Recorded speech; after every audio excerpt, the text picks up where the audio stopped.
नमस्कार विद्यार्थी मित्रांनो, आजच्या भागामध्ये मी तुमचं सर्वांचं स्वागत करते। आज आपण 13 डिसेंबर 2025 रोजी नवोदयचा जो पेपर झालेला आहे त्या पेपरमधील गणित या विषयाचे उदाहरण आपण सोडून घेणार आहोत। तर आजचा पहिला प्रश्न आहे 1 आणि 11 यामध्ये किती मूळ संख्या आहे। तर 1 आणि 11 यामधल्या विचारलेल्या आहेत। तर 1 पासून 11 पर्यंत किती मूळ संख्या आहे। तर 2 3 त्यानंतर 5 त्यानंतर 7 आणि 11 या 5 मूळ संख्या आहे। आपल्याला प्रश्नामध्ये 1 ते 11 यामधल्या मूळ संख्या विचारल्या आहेत, म्हणून आपल्याला 1 2 3 4 म्हणजे 7 पर्यंतच्या ज्या मूळ संख्या आहेत त्या संख्या मोजायच्या आहेत। 1 2 3 4 म्हणून 1 ते 11 यामध्ये एकूण 4 मूळ संख्या आहे। पर्याय क्रमांक 2 चा प्रश्न आहे 0.2 आणि 0.03 चा गुणाकार किती आहे। तर हा गुणाकार कसा करायचा। 0.2 गुणिले 0.03 तर यांचा गुणाकार कसा करायचा। तर प्रथम 3 आणि 2 चा गुणाकार करून घ्यायचा। 3 दुने 6 तर पहिल्या संख्येमध्ये दशांश चिन्हानंतर 1 घर आहे आणि दुसऱ्या संख्येमध्ये दशांश चिन्हानंतर 2 घर आहे, म्हणून हे काय करायचे दशांश चिन्ह मिळून या संख्येच्या डावीकडे दशांश चिन्ह द्यायचं। आता इथे किती आहे, हे 1 घर आणि इथे 2 घर म्हणजे 3 दशांश चिन्ह झाले। 3 दशांश चिन्हानंतर 3 संख्या आहे, म्हणून आपल्याला उत्तरामध्ये 6 च्या डावीकडे काय करायचे 3 घर सोडून दशांश चिन्ह द्यायचं आहे। म्हणून इथं आता हे 6 ही एक संख्या झाली, त्यानंतर ही एक संख्या आणि ही एक संख्या आणि इथं 0 आणि इथं दशांश चिन्ह। या प्रकारे हा गुणाकार करायचा। गुणाकार करताना प्रथम आपण नेहमीप्रमाणे जो गुणाकार करतो तो गुणाकार करून घ्यायचा आणि संख्यांमधले दशांश चिन्ह मोजून डावीकडे काय करायचं दशांश चिन्ह द्यायचं। आपल्या प्रश्नाचं उत्तर आहे पर्याय क्रमांक 1। नंतरचा प्रश्न आहे 20 आणि 30 चा सर्वात मोठा समान अवयव कोणता। तर 20 आणि 30 चे काय करायचे आपण अवयव पाडून घ्यायचे। तर 20 चे अवयव कोणते आहेत। तर 1 पहिला तर 1 हा अंक प्रत्येक संख्येचा अवयव असतो, म्हणून 1 त्यानंतर 2 नंतर 4 नंतर 5 10 आणि 20। तर 30 चे अवयव कोणकोणते आहेत। तर 1 त्यानंतर 2 3 5 6 10 15। या अवयवांमध्ये 10 हा अंक दोघांमध्ये समान दिसतो आणि तो सर्वात मोठा त्यांचा अवयव आहे, म्हणून आपल्या प्रश्नाचं उत्तर आहे पर्याय क्रमांक सी 10। नंतरचा प्रश्न आहे 999 गुणिले 9999 चा गुणाकार किती। तर आपण इथे गुणाकार करून घेऊ। 9999 गुणिले 999 अशा प्रकारे गुणाकार करून घ्यायचा। तर आपल्या गुणाकाराचं उत्तर आलं पर्याय क्रमांक सी 99,89,001। त्यानंतरचा प्रश्न आहे 64 च्या सर्व अवयवांची बेरीज किती आहे। तर आता 64 चे आपण सर्व अवयव काढून घेऊ। तर 1 हा पहिला अवयव आहे, त्यानंतर 2 त्यानंतर 4 त्यानंतर 8 त्यानंतर 16 त्यानंतर 32 आणि 32 नंतर 64। 64 च्या अवयवांची किती बेरीज झाली 127। पर्याय क्रमांक सी 127। त्यानंतरचा प्रश्न आहे 999 भागिले 1000 ते दशांश रूप म्हणजे काय। तर हा प्रश्न आपण परीक्षेच्या आदल्या दिवशी जो व्हिडिओ टाकला होता त्या व्हिडिओमध्ये हा प्रश्न घेतला होता। 61 भागिले 1000 असा प्रश्न होता तो। तर त्याचं रूपांतर दशांश अपूर्णांकामध्ये आपण केलं होतं। तर कशा प्रकारे करायचं, तर इथे काय करायचं आहे आपल्याला 9900 ही संख्या लिहून घ्यायची आणि त्यानंतर इथं 1 वर किती शून्य आहेत। तर 3 शून्य आहे, म्हणून आपल्याला काय करायचं 3 घर सोडून दशांश चिन्ह द्यायचं। तर आता इथे ही संख्या आपण लिहून घेतली आणि ही संख्या लिहिल्याच्या नंतर 3 घर सोडून दशांश चिन्ह द्यायचं। तर 1 2 3 हे 3 घर सोडले आणि इथं दशांश चिन्ह आणि इथं 0 येणार, म्हणजेच आपलं उत्तर किती येणार 0.999। तर इथं पर्यायामध्ये कुठं आहे ते पर्याय क्रमांक सी नंतरचा प्रश्न आहे 0.1 गुणिले 0.1 गुणिले 0.1. तर 1 ने 1 ला गुणलं तर किती येतं? 1च येतं. तर ह्यांचा आपण सरळ आधी आपण ज्याप्रमाणे नेहमी गुणाकार करतो तसा गुणाकार करून घ्यायचा. तर ह्यांचा गुणाकार किती येणार? 1 येणार. आणि गुणाकारामध्ये किती दशांश चिन्ह आलेले आहेत? तर इथं दशांश चिन्हानंतर इथं हे एक घर म्हणजे 1 2 आणि 3 तीन घरं काय आहे? दशांश चिन्ह आहे. म्हणून आपल्याला 3 घरं सोडून दशांश चिन्ह डावीकडे द्यायचे. म्हणजेच आता हा एक आलेला आहे तर हे एक घर, त्यानंतर दुसरं घर आणि तिसरं घर आणि मग इथं दशांश चिन्ह येणार आणि इथं 0. तर 0.001 या प्रकारचं आपलं उत्तर असणार आहे. तर ते पर्याय क्रमांक 2 मध्ये आहे. 0.02. नंतरचा प्रश्न आहे 100 सेंटीमीटरचा वर्ग याला m वर्ग मध्ये परावर्तित केल्यानंतर टिंब मिळेल.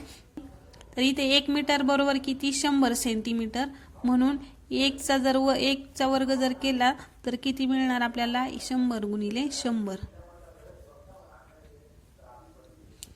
मग 100 गुणिले 100 म्हणून इथं आपल्याला 100 गुणिले 100 आणि यामध्ये हा 0 गेले, हे 100 गेले, हे 100 गेले, वरती 1 राहिला आणि इथं खाली 100 राहिले म्हणून 1/100. ला 100 ने जर भाग दिला तर 100 वरती 2 काय आहेत? 0 आहेत. म्हणून आपल्याला डावीकडे एक दशांश चिन्ह देऊन घ्यायचं 2 घरं सोडून. तर आता इथे 1 लिहून घ्यायचा, त्यानंतर 1 आणि 2 दशांश चिन्ह द्यायचं आणि 1 0 लिहायचं. आणि हेच काय झालं? आपल्या प्रश्नाचं उत्तर झालं 0.01. 0.01 चा वर्ग. पर्याय क्रमांक 2 हे उत्तर आहे. त्यानंतरचा प्रश्न आहे 0.238 अपूर्णांक खालीलपैकी कोणता आहे? तर इथे काय करायचं आहे? आपल्याला दशांश चिन्हानंतर 3 घरं आहे म्हणून आपल्याला एक छेदस्थानी एकावरती 3 शून्य देऊन घ्यायचे आणि वरची संख्या ही 238 आहे तशीच लिहून घ्यायची. तर या प्रकारचं जे लिहिलं आपण हे पर्यायामध्ये कुठं दिसत नाही म्हणून आपण काय करायचं? ह्या संख्येला भाग देऊन घ्यायचा. तर आपण इथं 2 नी जर भाग दिला ह्या दोन्ही संख्येला तर इथं बे त्यानंतर बे आणि बे 9 18 आणि भागाकारामध्ये बे 5 10 म्हणजे 500. तर 500 हे उत्तर पर्यायामध्ये 1 नंबरला दिसतं म्हणून आपल्या प्रश्नाचं उत्तर किती आहे? 19/500. त्यानंतरचा प्रश्न आहे 3/2 भागिले 3/2 गुणिले 2 अधिक 3/2 बरोबर किती? तर आता हा प्रश्न कसा सोडवायचा? तर 3/2 इथे भागिले आहे म्हणून हे काय होणार? याचा गुणाकार व्यस्त होणार. इथं गुणाकार होणार 2/3 गुणिले 2 आहेत इथं. तर इथं छेदस्थानी संख्या नाही म्हणून इथं 1 लिहू अधिक 3/2. तर आता इथे आपण संक्षिप्त रूप देऊ शकतो. हे 2 गेले, हे 2 गेले, हे 3 गेले, हे 3 गेले म्हणजे इथं शिल्लक किती राहिलं? वरती 1 आणि खाली 1 गुणिले 2/1 अधिक 3/2. यांचा गुणाकार करून घेऊ. इथं संक्षिप्त रूप जात नाही म्हणून बे आणि 1 अधिक 3/2. तर आता यांची बेरीज करून घेऊ पण इथं छेद हे समान नाहीत म्हणून छेद समान करायचे आणि मग ह्यांची बेरीज करायची. तर आपण तिरकस गुणाकार करून ह्यांची बेरीज करून घेऊ. तर बे 2 4 अधिक 3 3 आणि छेदस्थानी बे बरोबर यांची बेरीज 7/2. तर 7/2 हे आपल्याला पर्याय क्रमांक 3 मध्ये दिसतंय म्हणून आपल्या प्रश्नाचं उत्तर 7/2. नंतरचा प्रश्न आहे एका फळ विक्रेत्याने 1500 रुपयात सफरचंद विकत घेतले आणि त्यांना दुकानापर्यंत आणण्यासाठी 100 रुपये खर्च केले. त्याने हे सफरचंद एकूण 2236 रुपयात विकले तर त्याला एकूण किती फायदा झाला?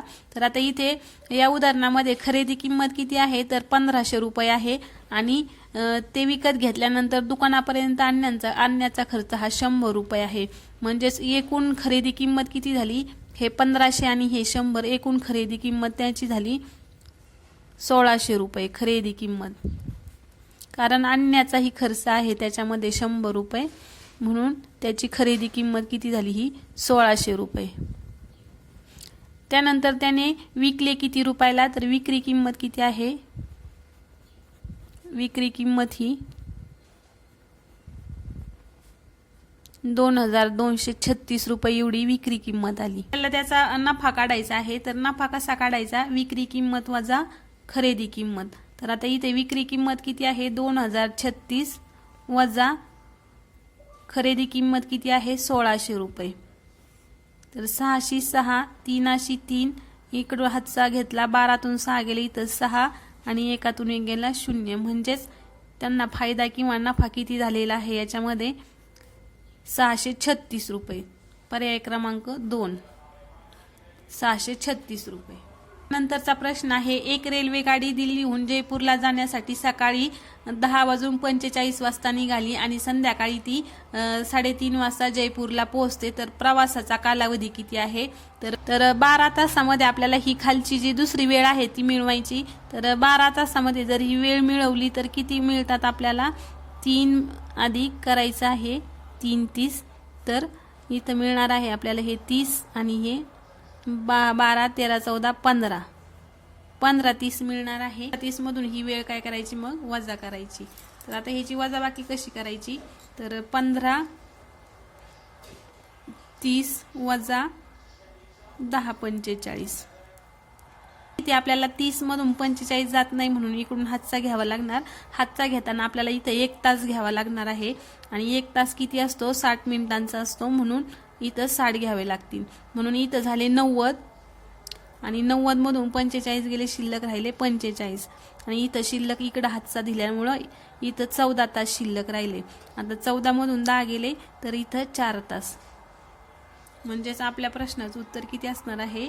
4 तास 45 मिनिटं एवढा काय त्या गाडीने प्रवास केलेला आहे। नंतरचा प्रश्न आहे, एका दुकानदाराने 200 रुपयात एक घड्याळ विकत घेतलं आणि 40 रुपयांचा नफा घेऊन विकलं। घड्याळाची विक्रीची किंमत किती आहे? तर आता ही 200 रुपये काय झाली? विकत घेतलं म्हणजे काय झाली? खरेदी किंमत झाली आणि त्या खरेदी किमतीवरती 40 रुपये नफा त्याने घेऊन ते विकलेला आहे आणि विक्रीची किंमत आपल्याला काढायची आहे। तर इथं खरेदी किंमत किती आहे घड्याळाची? खरेदी किंमत ही 200 रुपये आहे। खरेदी किंमत 200 रुपये आणि नफा किती आहे? 40 रुपये। तर खरेदी किंमत अधिक नफा बरोबर विक्री किंमत। खरेदी किंमत किती आहे? 200 अधिक नफा 40 बरोबर 240, म्हणजेच त्या घड्याळाची विक्री किंमत किती आली? 240। पर्याय क्रमांक सी 240। त्यानंतरचा प्रश्न आहे, एका डब्यात 500 अंडी होती, त्यापैकी 3/25 इतकी अंडी फुटलेली निघाली। एकूण अंड्यांपैकी 1/5 अंडी पाहुण्यांसाठी राखून ठेवायची आहेत, तर उरलेल्यापैकी आता किती अंडी वापरता येतील? तर हा प्रश्न कसा सोडवायचा? तर प्रथम आपल्याला काय करायचं आहे? फुटलेली अंडी काढायची आहेत।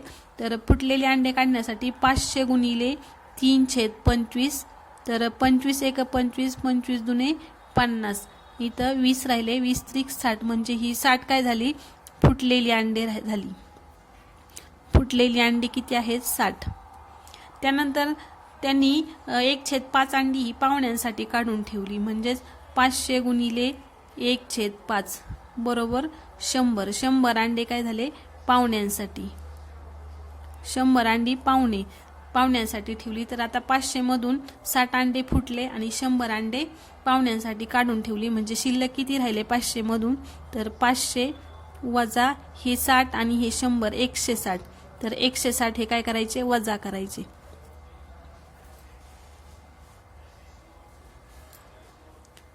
तर फुटलेली 60 आणि पाहुण्यांसाठीची 100 ही 160 अंडे मिळून वजा करायचे। 0 0, त्यानंतर इकडे हातचा घेतला, 10तून 6 गेले, खाली 4 राहिले, इथं 4 शिल्लक राहिले, 4तून 1 गेला, इथं 3 शिल्लक राहिले, म्हणजे 340 अंडे एवढी काय राहिली? शिल्लक राहिली, म्हणजे तेवढे अंडे ही वापरता येतील 340। पर्याय क्रमांक सी 340। तर अशा प्रकारे 13 डिसेंबरचा जो पेपर होता त्या पेपरमधील आपण गणिताचे सर्व प्रश्न सोडवून घेतले आहेत। जर व्हिडिओ आवडला असेल तर व्हिडिओला लाईक आणि सबस्क्राईब करा। धन्यवाद।